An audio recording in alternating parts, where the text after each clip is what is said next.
Masayang araw muli mga kaibigan. Nandito na naman po tayo sa inyong harapan. Bow, charot. Ayun, at naisip nga nitong isa na gusto daw niya kumain ng inihaw na yempo at bumili ako ng 2 bigas. Ayun, at syempre, at meron akong manibalang na papaya. So, ayan, aking binuro. Siya, nilagyan ko siya ng suka na medyo merong bagoong. Ayun, masarap yan siya. Tapos medyo maanghang.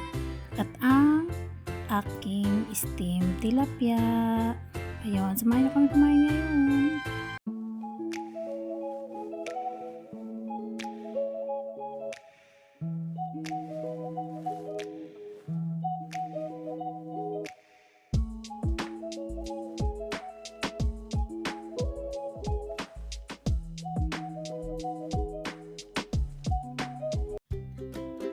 Ayun, at ito na nga. Nag-umpisa na kami kumain. So, ayan ang aking half rice.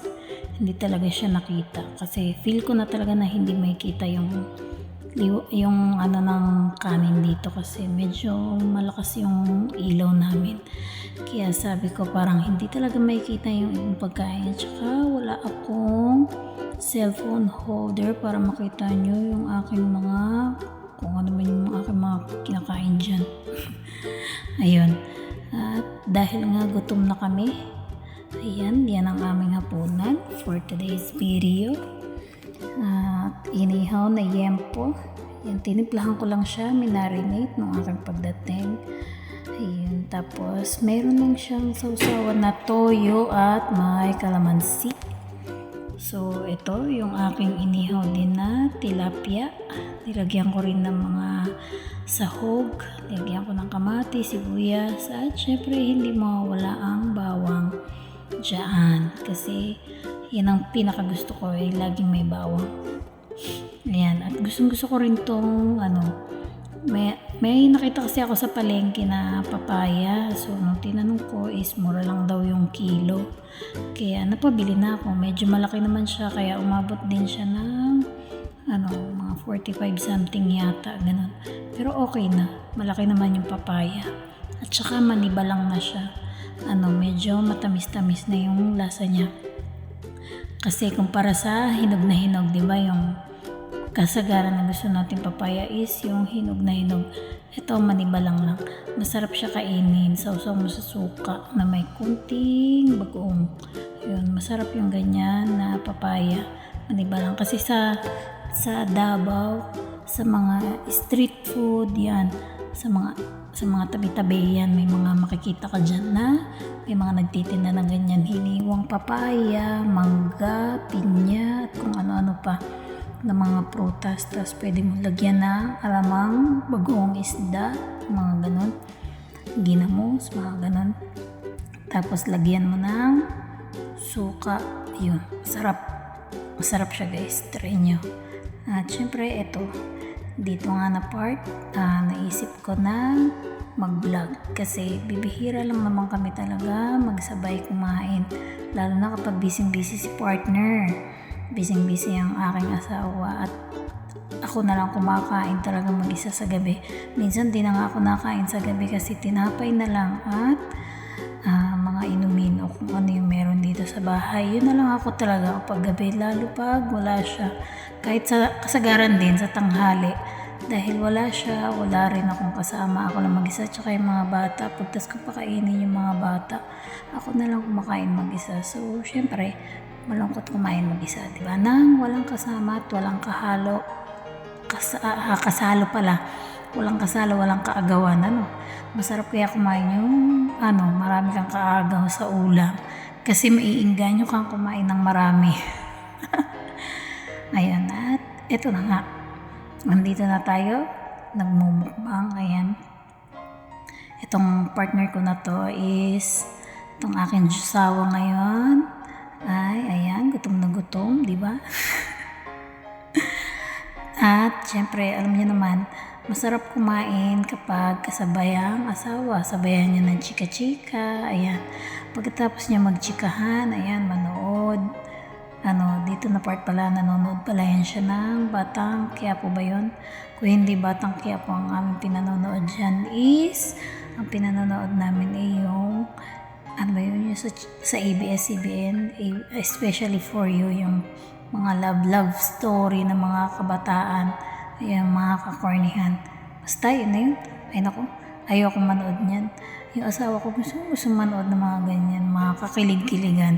Tapos gagayahin niya, di ba? Ang dami niyang katsarutan sa buhay niyan. Ganyan lang yan, pero kahit ganyan yung mukha niyan, malambing naman na asawa yan. Kahit lagi kami nagtatalo, nag-aaway, di ba? Sumisimangot pa yung mukha, di ba?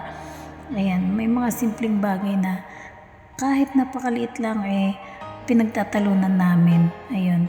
Ay, hindi naman sa pagtatalo, yun, parang mga asar-asaran lang. Siyempre, depende na siguro talaga sa mag-asawa, kung paano nyo i-deliver sa bawat isa yung mga ninyo. Pero yan siya, sobrang kulit talaga yan. Minsan ikaw na lang mapipikon. Maraming kakulitan, kaharutan, kainisan, yun, halo-halo. Masarap naman yung ganun, di ba guys? Hindi naman mawala sa mag-partner yung mga ganung bagay kasi dun ninyo siguro masusukat yung pagsasama. Wow! Charot! Kala mo naman talaga totoo. Ayan, pero sa araw-araw na oras-oras, minuto amin dalawa, walang oras na hindi kayo magtatalo niyan. Walang minuto na hindi kayo magtatalo na magsisimangotan ng muka. Yan, kaya lagi ko yan siya nasasabihan na pangit ka na nga, lalo mo pang pinapapangit yung mukha mo. Imbis na dapat lagi ka nakangiti, sinisimangot mo pa yung mukha mo.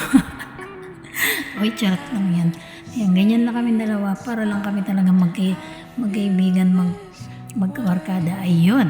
At napunta na naman tayo sa exciting part na ito. At dahil nabanggit ko na rin ang maging magbarkada.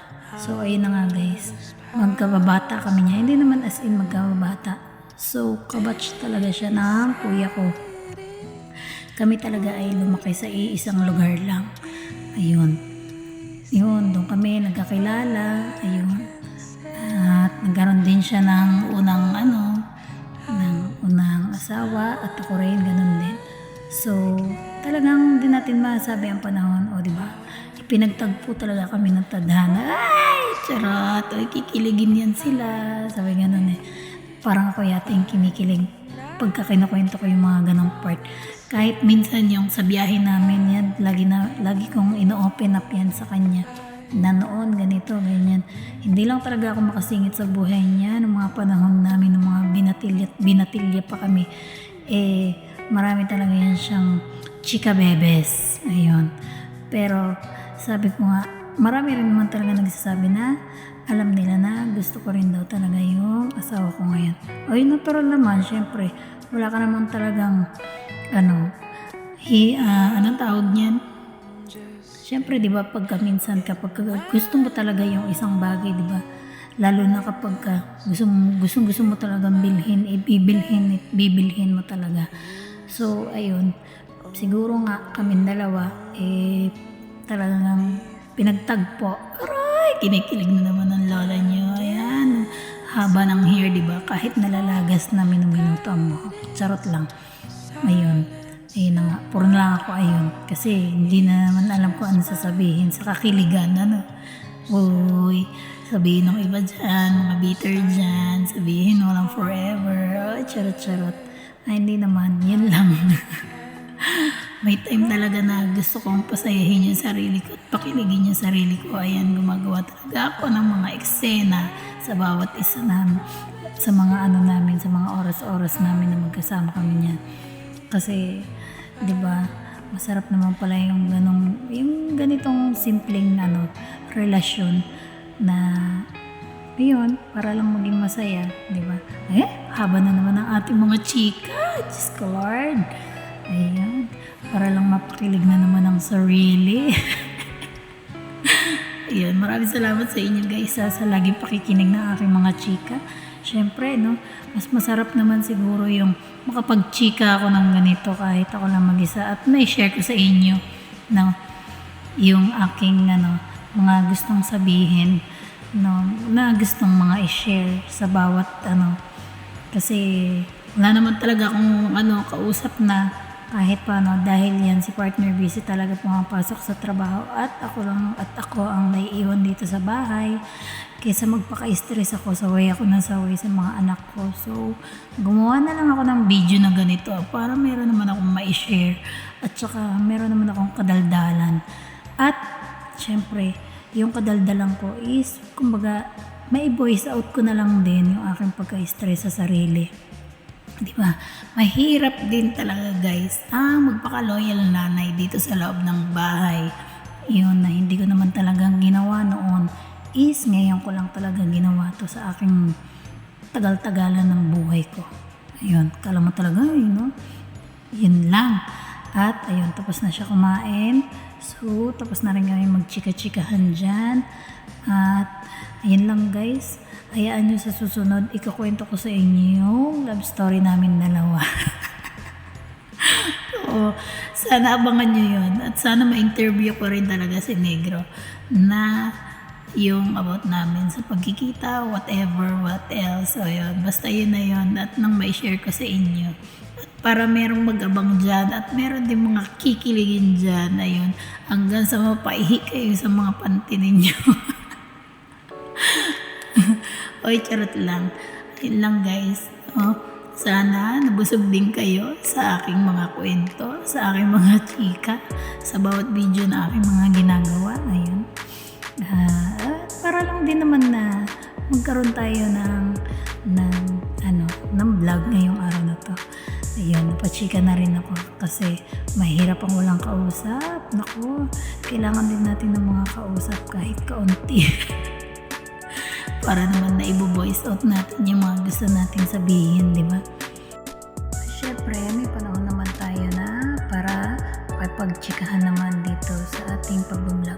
At yun, hanggang dito na lang muli. Maraming salamat sa inyo guys. Sa mga hindi pa nag-subscribe sa aking YouTube channel, please support my YouTube channel and don't forget to like, share, comment.